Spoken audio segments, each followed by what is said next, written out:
প্রত্নতান্ত্রিক অনুসন্ধানে উঠে এলো কোরআনের সত্যতা। সামুদ জাতির শিল্প ও সংস্কৃতিতে পৃথিবীতে অপ্রতিদ্বন্দ্বী ছিল। আদো জাতির পর আল্লাহ তাআলা তাদের পৃথিবীতে সবচেয়ে বেশি সমৃদ্ধি দান করেছিলেন, কিন্তু তাদের জীবনযাপনের মান যতটা উন্নতির উচ্চ শিখরে পৌঁছেছিল, মানবতা ও নৈতিকতার মান ততই নিম্নগামী হয়েছিল।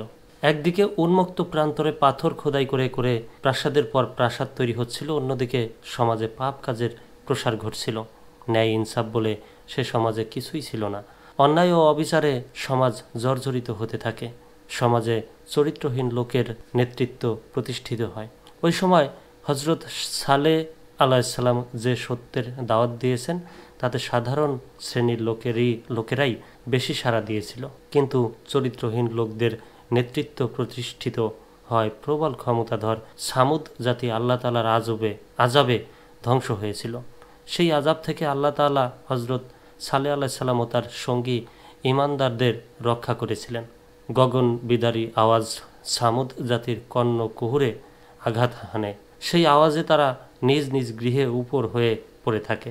একসময় যে জাতি পাহাড়ে ঘর নির্মাণ করত, পৃথিবীতে তাদের চেয়ে শক্তিশালী কোনো জাতি ছিল না, তারাই আসমানি আযাবে মুখ থুবড়ে পড়ে যায়।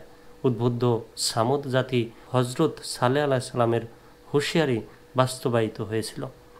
হঠাৎ একদিন প্রচণ্ড শব্দে ভূমিকম্প তাদের নাস্তানাবুদ করে ফেলে এবং বজ্রপাতের ভয়ঙ্কর শব্দে মানুষ ভীতস্ত ও আতঙ্কিত হয়ে যায়। অবশেষে তাদের মৃত্যু ঘটে।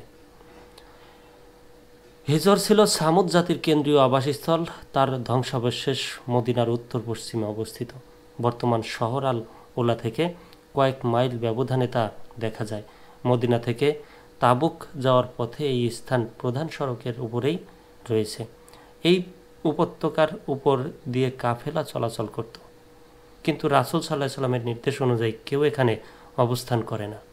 পবিত্র কোরআনে বর্ণিত সামুদ জাতীয় তাদের ধ্বংসাবশেষ নিয়ে গবেষণা এবং পেট্টা শহরের সাথে তাদের সম্পর্কিত ধারণাটি এক গভীর ঐতিহাসিক ও ধর্মীয় আলোচনার অংশ।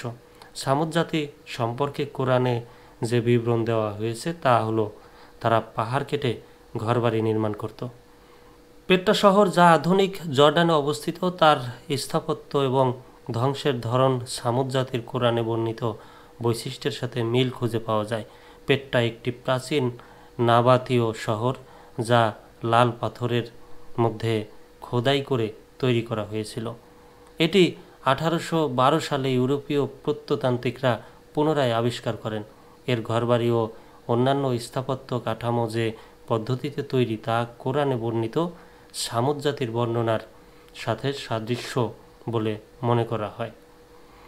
তবে কয়েকটি বিষয় গবেষকদের মধ্যে বিতর্ক তৈরি করেছে, যেমন সময়কালে নিয়ে বিতর্ক। সামুদ জাতির সময়কাল কোরআন ও অন্যান্য ইসলামী সূত্রে যে সময় বর্ণিত তা পেট্টার প্রত্নতান্ত্রিকভাবে নির্ধারিত সময়কাল থেকে ভিন্ন।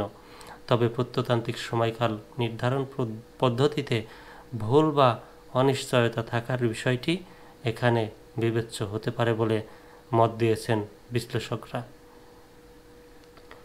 কোরআনে সামুদ জাতির ধ্বংসের কারণ হিসেবে আল্লাহর শাস্তি উল্লেখ করা হয়েছে। সেখানে পেট্টা ধ্বংসের কারণ হিসেবে ভূমিকম্প বা অন্যান্য প্রাকৃতিক দুর্যোগের কথা বলা হয়েছে। পেট্টা ও সামুদ জাতির মধ্যে সম্পর্ক নিশ্চিত করতে হলে আরও প্রত্নতান্ত্রিক, ঐতিহাসিক এবং ধর্মীয় প্রমাণ সংগ্রহ করতে হবে বলেও মত বিশ্লেষকদের। তবে কোরআনে 1400 বছর আগে এসব জাতির ধ্বংসের যে বর্ণনা দেওয়া হয়েছে তার সাথে নতুন প্রত্নতান্ত্রিক আবিষ্কার সেই ধ্বংসের ধরনের হুবহু মিল খুঁজে পাচ্ছে।